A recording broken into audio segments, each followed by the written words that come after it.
अच्छा जी, बटन नहीं हुआ तो अब आ रही है भाई आवाज? हो जाता है बेटा, गलती होती है। ये अच्छा हुआ कि आकांक्षा ने बता दिया। नमस्ते भाई सभी को। चले जी, पिछली वाली बात पे आते हैं। देखिए, आप लोगों का जो पेपर है उसकी जो डिफिकल्ट टर्म्स है उनको तो हम साथ के साथ लेके चल ही रहे हैं, लेकिन इसके साथ साथ एक जो टर्म हम जोड़ रहे हैं वो है कि अब की बार आप लोगों का स्टेटमेंट वाइज 15 क्वेश्चनों का एक टेस्ट होगा।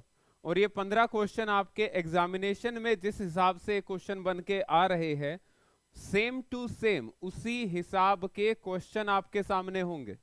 कुछ बच्चों ने क्वेश्चंस की टाइप भी बताई है, एक दो बच्चे को एक या दो क्वेश्चन याद भी रहा है तो उन्होंने वो क्वेश्चन भी शेयर किया है।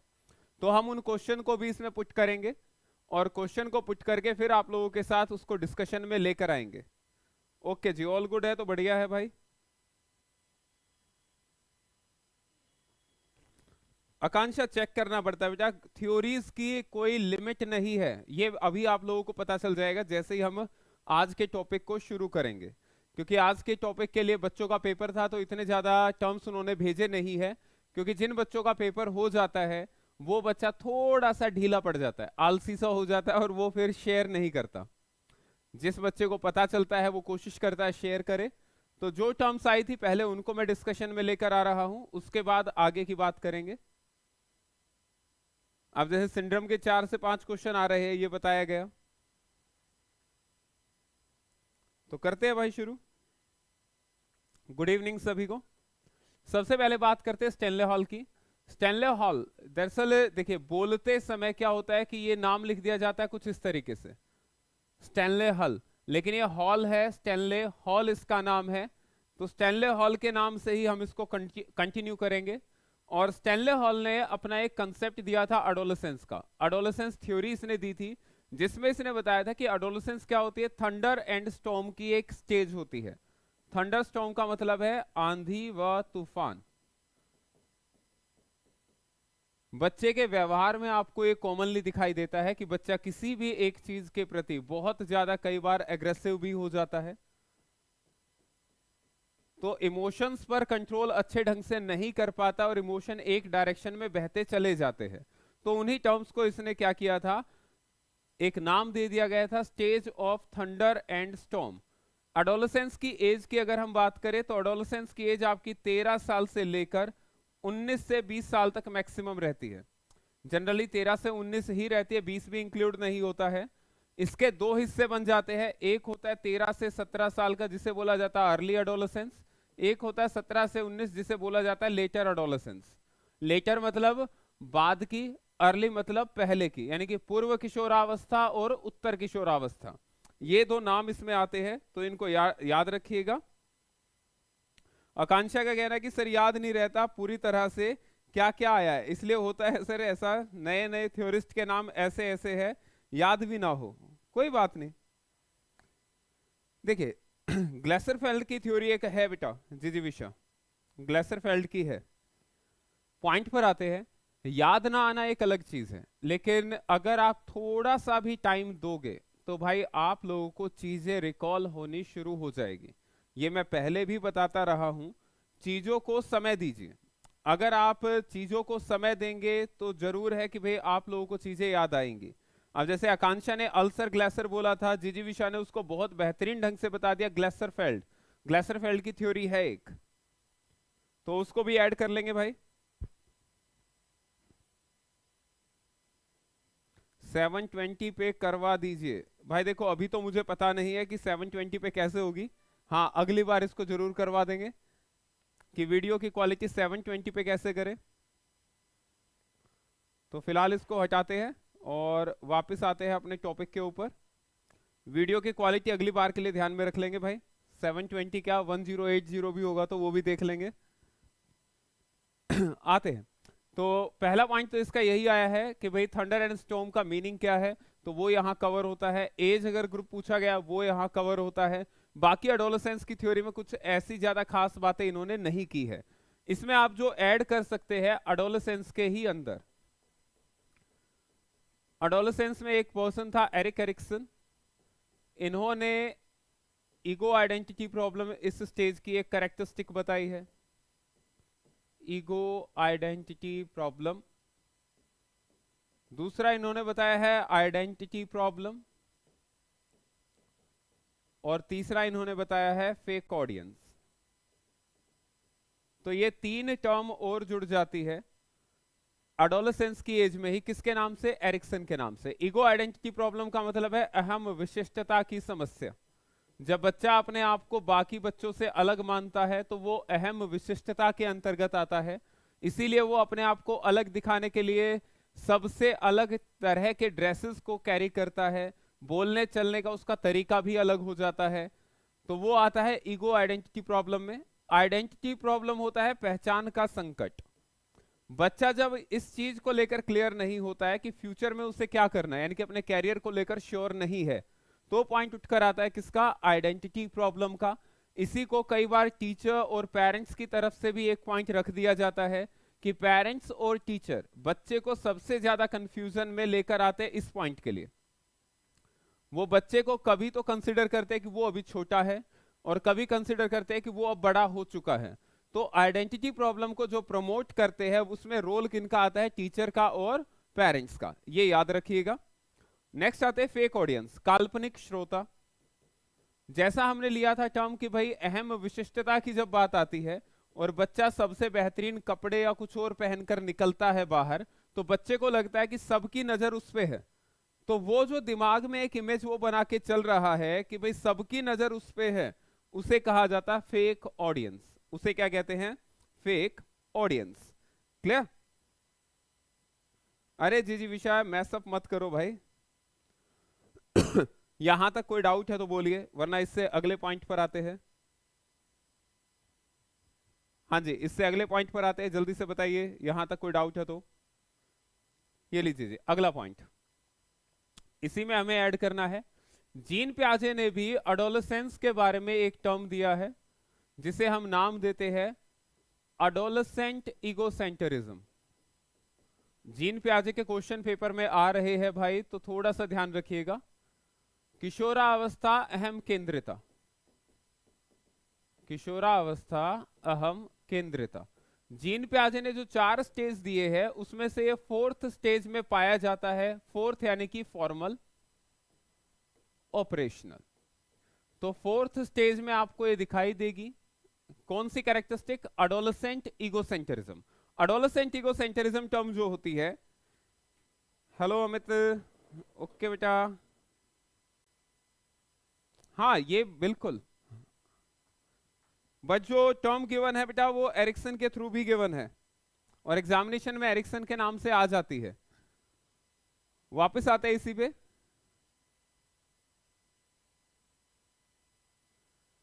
किशोरावस्था अहम केंद्रिता के अलावा एडोलेसेंट का ही एक और क्वेश्चन बनता है। ये पहले इसको क्लियर कर देता हूं। किशोरावस्था अहम केंद्रिता क्या है? ईगो सेंटरिज्म आप लोगों ने देखा हुआ है, सीखा हुआ है कि भी जब बच्चा दूसरे के विचारों को स्वीकार ना करे, यानी वो दूसरे के विचारों को एक्सेप्ट ही नहीं करता। एडोलेसेंट इगोसेंटरिज्म में बच्चा दूसरे के विचारों को ग्रहण तो करता है लेकिन काम खुद से ही करेगा। यहां पर क्या है? दूसरे के विचारों को मान्यता मिलती है, लेकिन इगोसेंटरिज्म में मान्यता नहीं मिलती। केवल इतना सा अंतर है। एडोलेसेंस का एक और क्वेश्चन आता है रिवर्स शेफेलाकोडल का।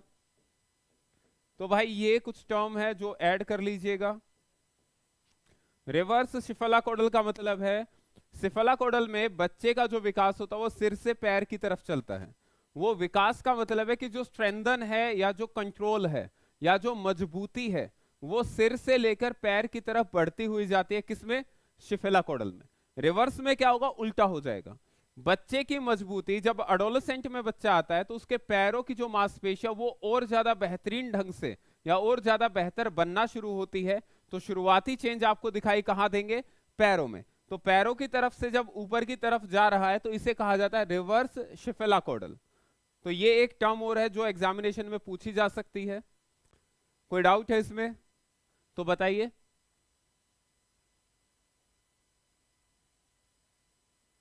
हाँ जी, कोई डाउट है तो बोलिए।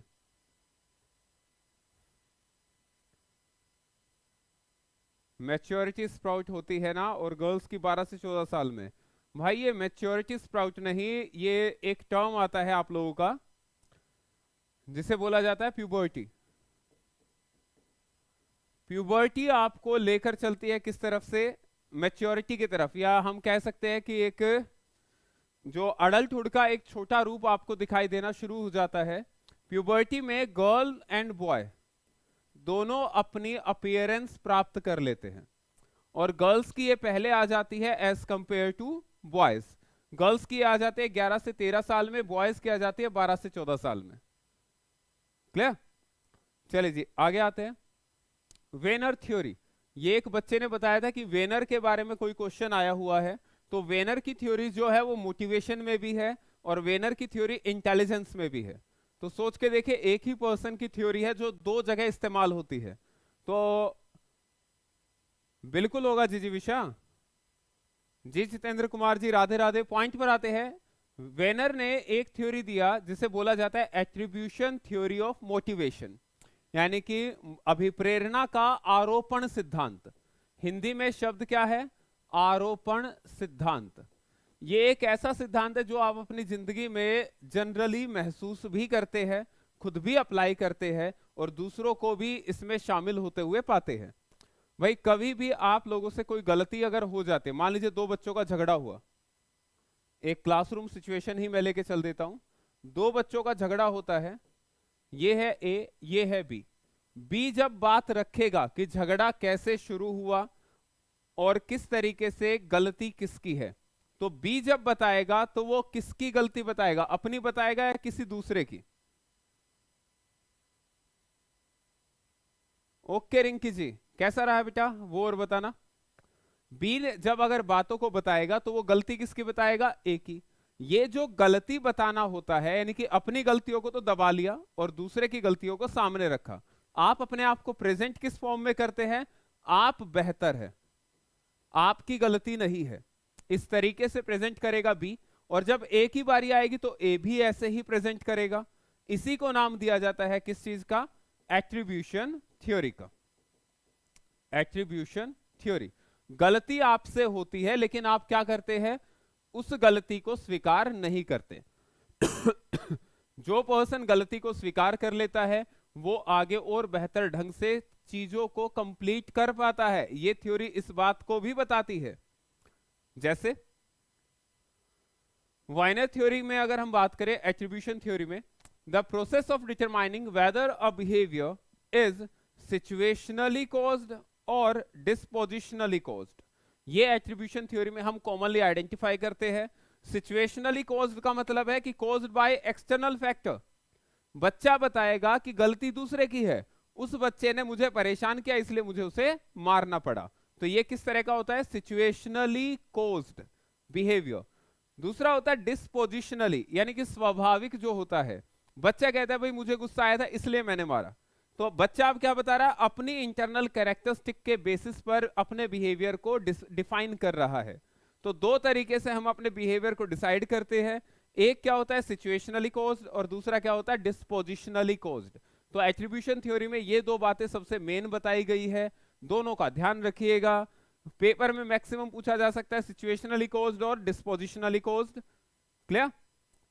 अगला पॉइंट आते हैं, वेनर थ्योरी ऑफ इंटेलिजेंस। इसने इंटेलिजेंस में भी यही बात की। यहां पर इसका फोकस कहां गया? एट्रीब्यूशन थ्योरी तो इसने यहां पर यूज की लेकिन थोड़ा अलग तरीके से। अब ये आर्टिफिशियल इंटेलिजेंस में आया। इसका कहना था all intelligent behaviour was the result of feedback mechanism. भाई जो भी हम बुद्धिमत्ता पूर्ण कार्य करते हैं वो किसका परिणाम होता है? कि जो भी प्रतिपुष्टि हमें मिलती है, किससे? मैकेनिज्म से, या जो हमारा तंत्रिका तंत्र है उसके द्वारा। जो भी हमें फीडबैक मिलेगा, फीडबैक यानी कि प्रतिपुष्टि, कि भैया आपने कैसा किया और कैसा नहीं किया। इन्होंने साइबरनेटिक्स में काम किया, इसीलिए फादर ऑफ साइबरनेटिक्स इनको बोला जाता है। हिंदी में भी ये नाम यही रहेगा, साइबरनेटिक्स। साइबरनेटिक्स। ये आप लोगों ने शायद किया भी ना हो, अगर किया है तो बहुत बढ़िया है भाई। वेनर ने इसके बारे में बताया था। ओके रिंकी, क्वेश्चन रिपीट नहीं हो रहा है लेकिन टाइप तो रिपीट हो रहा होगा। तो फादर ऑफ साइबरनेटिक्स कौन कहलाते हैं? वेनर कहलाते हैं। ये क्या है कि ऑटोमेटिक कंट्रोल सिस्टम। भाई आप लोग अलग अलग टेक्नोलॉजी का इस्तेमाल करते हो, तो टेक्नोलॉजी क्या होते है, एक बार आपने जो इस्तेमाल की अगली बार उससे बेहतर होके आती है या वैसी ही रहती है? सोच के बताइए। कोई भी टेक्नोलॉजी जो आप यूज करते हैं, पहली बार में आपने उसको जैसा यूज किया, अगली बार वो उससे बेहतर होकर आएगी या खराब रहेगी या सेम रहेगी, कोई चेंज नहीं होता। जी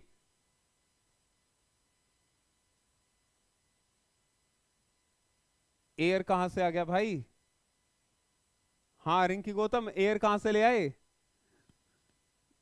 ओके रिंकी, कोई बात नहीं बेटा, जो मेरे पास आएगा मैं तो वही बता पाऊंगा। फिलहाल ये बताइए कि यहां पर आर्टिफिशियल इंटेलिजेंस की जब हम बात कर रहे हैं, साइबरनेटिक्स की जब बात कर रहे हैं, तो ये बताइएगा कि जैसे ही आप कोई एक टेक्नोलॉजी का इस्तेमाल करते हैं और नेक्स्ट टाइम जब उसी टेक्नोलॉजी का अपडेटेड वर्जन लेते हैं, तो वो पहले से बेहतर होता है कि खराब होता है?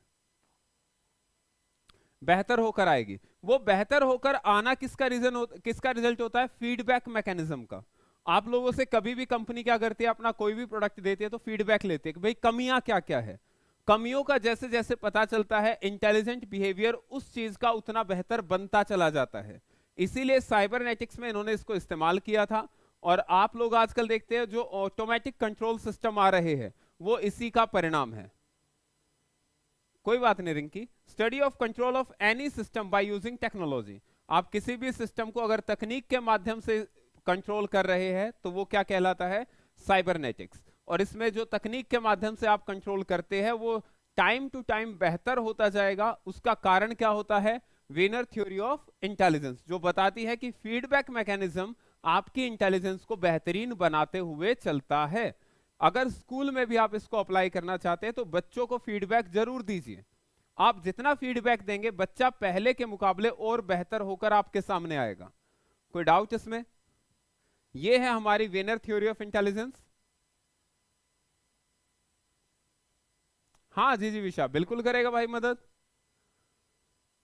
एक आया था कि प्रीनाटाल स्टेजेस, ये क्वेश्चन तो भाई रिंकी मैं कह सकता हूं कि ये हर बार पूछा जा रहा है, हर पार्ट में आ रहा है, तो इसको मैं चेक करवाता हूं। प्रीनाटाल स्टेजेस का पहले तो पूछा गया कि भी स्टेजेस कितना है, तो स्टेजेस होती है तीन स्टेजेस का एज ग्रुप भी पूछ लेता है, कितने टाइम से कितने टाइम तक होती है। तो पहला है जर्माइनल, दूसरा है एम्ब्रियोनिक, तीसरा है फिटल। जर्माइनल जो होता है वो पहले 2 हफ्ते का समय होता है, एम्ब्रियोनिक होता है 2 हफ्ते से 8 हफ्ते का, और फिटल यानी कि फॉइट्स आपका होता है 3 मंथ से लेकर बर्थ टाइम तक का। तो ये 3 स्टेज होती है, ये याद रखिएगा। कितनी स्टेज होती है? 3। पहला पॉइंट तो हमारे पेपर में ये बनता है, तो कोई डाउट इसमें होना नहीं चाहिए कि 3 स्टेज होते हैं। तीनों स्टेज आप लिखिए, आपका आंसर हो गया। अगला आता है कि इनमें क्या क्या आपके अंदर चेंजेस मिलते हैं। एम्ब्रियोनिक की अगर हम बात करें, क्योंकि जर्माइनल में क्या होता है कि कंसीव करता है बच्चे को, तो उसके बाद ज्यादा चेंजेस आपको दिखाई देंगे नहीं, क्योंकि एक बूंद के आकार का इसमें रहता है। लेकिन जब एम्ब्रियोनिक स्टेज की हम बात करते हैं तो बच्चे का जो लाइफ सपोर्ट सिस्टम है एम्ब्रियो में, वो डेवलप होना शुरू होता है, और बच्चे के जो ऑर्गन्स है यानी कि जो अंग है वो अब दिखाई देने शुरू हो जाते हैं। अब वो क्या है, बूंद या धागे नुमा से अब क्या होता है, एक आकार लेना शुरू करता है। किस टाइम में? आपका 2 हफ्ते के बाद से लेकर 8 हफ्ते तक। हाँ, वर्धा शिक्षा आयोग कराया था बेटा, वर्धा के बारे में बताया था, 1937 में आया था। और ये क्वेश्चन सीधा आया था रिंकी कि कब आया था वर्धा शिक्षा आयोग। नेक्स्ट आता है at the end of 4th week. देखिए 2 से 8 हफ्ते का टाइम हमने लिया था एम्ब्रियोनिक में, उसमें चौथे हफ्ते के एंड में एम्ब्रियो कितना हो जाता है? 1/4 हो जाता है लेंथ में। Heart, digestive system, backbone and spinal cord begins to form. Paper में आता है कि बच्चे का हार्ट कब बनता है, डाइजेस्टिव सिस्टम कब बनता है, या पूछ सकता है बैकबोन कब बनेगा। तो इन्हीं चीजों को अगर आप एड ऑन करके देखेंगे तो मिल जाएगा। तो 4th वीक में बच्चे का हार्ट, डाइजेस्टिव सिस्टम ये क्या होते हैं, फॉर्म होना स्टार्ट कर देते हैं। आगे बढ़ते हैं at the end of 8th week. 8वें हफ्ते के अंत में क्या होगा? बच्चे की आंखें, नाक, होंठ, जीभ, कान, दांत, ये टीथ का क्वेश्चन अलग से बनता है भाई, ये फॉर्म होने शुरू हो जाते हैं। टीथ का क्वेश्चन पेपर में 2 तरीके से आता है। पहला दांत कब बाहर आता है या पहला दांत कब दिखाई देता है?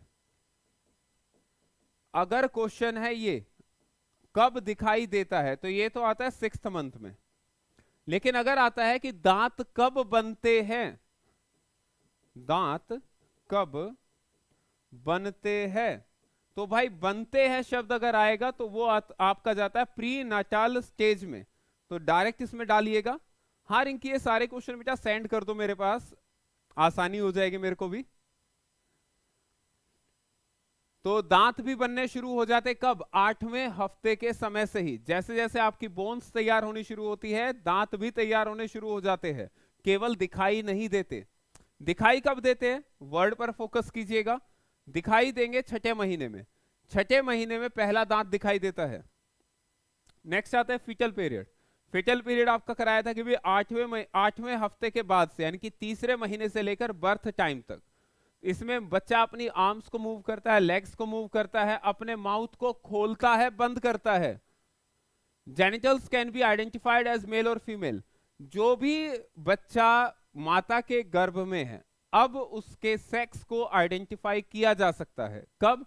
3रे महीने के बाद से, कि बच्चा मेल है या फीमेल है।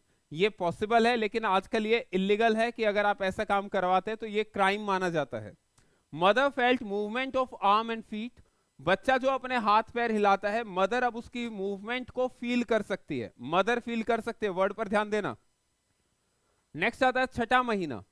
6th मंथ में आंखें और जो आईलिड्स होते हैं वो कंप्लीटली फॉर्म हो जाती है। कंप्लीटली बनने का मतलब पूर्ण रूप से तैयार है। Grasping reflex present and irregular movements occur.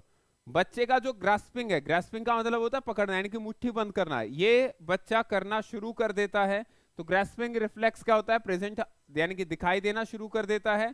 और इर्रेगुलर मूवमेंट, जो बच्चा ये हाथ पैर हिलाता है, ये उसकी मूवमेंट, उसका घूमना, हाथ पैर को हिलाना, ये बच्चे की मूवमेंट स्टार्ट हो चुकी होती है। कैसी होती है? लेकिन इर्रेगुलर है, रेगुलर नहीं है, कभी करता है कभी नहीं। 7th मंथ में टेस्ट बर्ड्स डेवलप। ये पेपर में क्वेश्चन आया था कि जो प्रीनाटाल स्टेज में बच्चे की कौन सी सेंसेस डेवलप हो जाती है, तो इसको ऐड कर देंगे तो आपका आंसर बनेगा। टेस्ट भी डेवलप हो गया बच्चे के अंदर। और टेस्ट के बाद अगर हम बात करें, बच्चे की लेंथ जो 16 इंच के करीब हो जाती है। अगर इस महीने में 7वें महीने में बच्चे के बर्थ हो जाता है, क्योंकि एक थ्योरी बताती है, जो स्टडीज है, कि बच्चा 7वें महीने में बाहर आने के लिए रेडी होता है। लेकिन अगर ऐसा होता है तो बच्चा प्री मैच्योर बेबी होता है। प्री मैच्योर बेबी, अभी वो पूर्ण रूप से मैच्योर नहीं हुआ है बाहर आने के लिए, लेकिन 7वें महीने में बच्चे का जन्म हो सकता है। जब 7वें महीने में जन्म नहीं होता है तो बच्चा दोबारा से वोम के साथ चिपक जाता है और 8वें महीने में बाहर नहीं आता है। अगर 8वें महीने में बच्चे का बर्थ होता है, वो सबसे ज्यादा डेंजरस सिचुएशन होती है। उसके बाद बच्चे का जन्म होता है कब? 9th मंथ में। 9th मंथ या 38 वीक्स। बच्चे की लेंथ हो जाती है 19 से 20 इंच। ये क्वेश्चन पेपर में बनता है। हाँ रिंकी, बहुत सारी एंजाइटी है बेटा। Baby is now fully develop and settle down lower in the abdomen. बच्चा क्या होता है? माता के गर्भ में नीचे की तरफ अब सेटल हो चुका और बाहर आने के लिए तैयार होता है। ये हमारे प्री नाटाल स्टेजेस के अंदर जो पॉइंट्स थे वो यहां पर हमारे कवर होते हैं। किसी का अगर कोई डाउट है तो बोलिए। हाँ जी, किसी का अगर कोई डाउट है तो इसमें आप पूछ सकते हैं। जनरली पेपर में बेटा रिंकी स्ट्रेंजर और आपका सेपरेशन एंजाइटी का ही क्वेश्चन बनता है। बैबलिंग का क्वेश्चन अगर आया हुआ है तो बैबलिंग का करवाया हुआ है। लैंग्वेज डेवलपमेंट,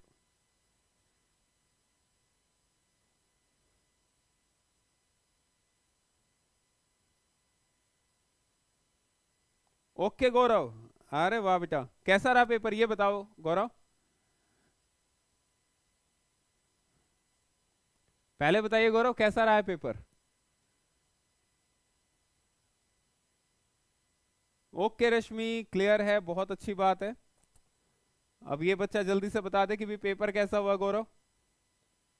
रिंकी ने भी अब तक नहीं बताया कि पेपर कैसा हुआ है, केवल ये बता रहे कि क्वेश्चन कौन कौन से आए हैं।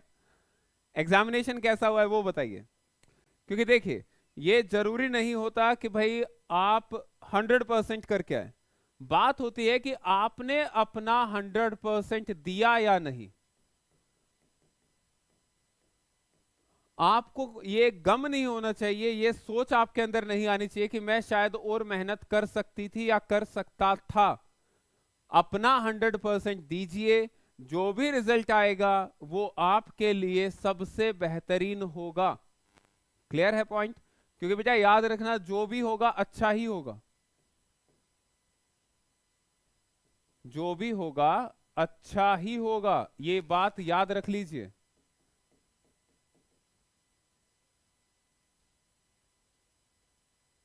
ओके रश्मि, आपको पता है, ठीक है भाई। अरे गौरव, आते हुए गलत हो गया भाई, देखो ये तो गलतियां तो होती रहती है, एक दो गलती तो होनी भी चाहिए। हाँ रिंकी, रिजल्ट बताता है, देखिए रिजल्ट बताता है क्या, कि आपने एक्चुअल में क्या किया। हम अभी क्या जानना चाहते कि आप अपनी चीज से खुश थे या नहीं। हाँ नेहा राजौर जी, बैबलिंग, बच्चा जो जब वर्ड फॉर्मेशन करना सीखता है तो उसमें सबसे पहले वो कॉन्सोनेंट और वोवल्स को लेकर चलता है। तो एक कॉन्सोनेंट और एक वोवल को जब वो ऐड करता है, जैसे बा और आ का डंडा, तो वो एक लेटर तैयार करता है, जिसे एक बोलना शुरू करता है, जिसे क्या कहा जाता है, बा। तो बच्चा जब इन चीजों को एक साथ बोलना शुरू करे, बा, और फिर एक गैप के बाद बोलता है बा, तो ये कहलाता है बैबलिंग। ये गैप जैसे जैसे कवर होता जाएगा वैसे वैसे बच्चे का जो प्रोनाउंसिएशन है वो आपको क्लियर सुनाई देगा, और एक टाइम आएगा कि आपको लगेगा बच्चे ने शब्द बोलना प्रारंभ कर दिया है। क्लियर? हाँ जी गौरव जी, ठीक रहा? एक क्वेश्चन से तो कोई बात नहीं होती भाई। चलिए जी, आज के लिए फिर इतना ही है, क्योंकि आप लोग मेरे पास जितने डाउट भेजेंगे वो कवर करेंगे। नेक्स्ट क्लास के लिए मैं पहले बता देता हूं भाई कि कल की क्लास में 15 क्वेश्चन का टेस्ट है, और 15 क्वेश्चन में से ज्यादातर क्वेश्चन स्टेटमेंट बेस्ड है, या तो स्टेटमेंट बेस्ड है या ऑप्शन बेस्ड है। ऑप्शन बेस्ड का मतलब है कि आपको 1 2 3 4 इनमें से सही सेलेक्ट करना होता है। क्लियर? तो ये भाई नेक्स्ट क्लास में हम कवर करेंगे, तो अगली क्लास को सबके साथ शेयर कर लेना, बता देना कि भाई अगली क्लास में एक टेस्ट आएगा, टेस्ट का लेवल आप चेक कर लेना अच्छा है या नहीं, क्या पेपर के लायक है या नहीं, वो आप लोग बता पाएंगे। तो अगर वीडियो पसंद आ रही है तो लाइक शेयर सब्सक्राइब कीजिए, दैट्स ऑल। ठीक है रश्मि, ये कल की क्लास में करते हैं। वर्धा शिक्षा आयोग महात्मा गांधी जी के द्वारा शुरू किया गया था, बेसिक एजुकेशन सिस्टम इसको बोला जाता है, बुनियादी शिक्षा। 1937 में ये शुरू हुआ था, और इसमें 3 या 4 तरह के स्कूल होते हैं। ज्यादा फोकस जो किया गया था वो किया गया था हैंडीक्राफ्ट के ऊपर, बागवानी के ऊपर। इनका मानना था कि बच्चे अपनी आजीविका के लायक बनाने जरूरी है, इसीलिए उनको शुरुआत से ही कार्य के प्रति एक, जिसे हम कहते हैं भाई, संवेदनशील बनाया जाए। ये स्कूलों को भी इस बात की हिदायत देते थे कि भाई जो टीचर्स हैं उनकी सैलरी स्कूल खुद से निकाले, इसीलिए स्कूलों में बागवानी का काम करना ये इसमें प्रमुख रूप से बताया गया था वर्धा शिक्षा योजना में। कोई नहीं रश्मि, शॉर्ट में अगर ये मैंने बता दिया, फिर भी अगर दिक्कत आए आप एक बार मैसेज कर देना, और डिटेल में बता दूंगा भाई। कोई नहीं गौरव, कल स्टेटमेंट वाले क्वेश्चन ही उठाते। 50 मिनट थोड़े कम है बेटा, 60 मिनट कम से कम रखो। वैसे तो 60 से ऊपर रखेंगे तो अच्छा रहेगा, लेकिन 60 तो रखिए। ठीक है जी विशा, आज के लिए इतना ही भाई, कल मुलाकात होगी, आप लोगों के पास नोटिफिकेशन आ जाएगा। वीडियो को लाइक शेयर सब्सक्राइब कर देना, और कल का टेस्ट देखते हैं कौन बच्चा कितने अच्छे ढंग से करता है। ठीक है, चलिए जी, धन्यवाद सभी का भाई।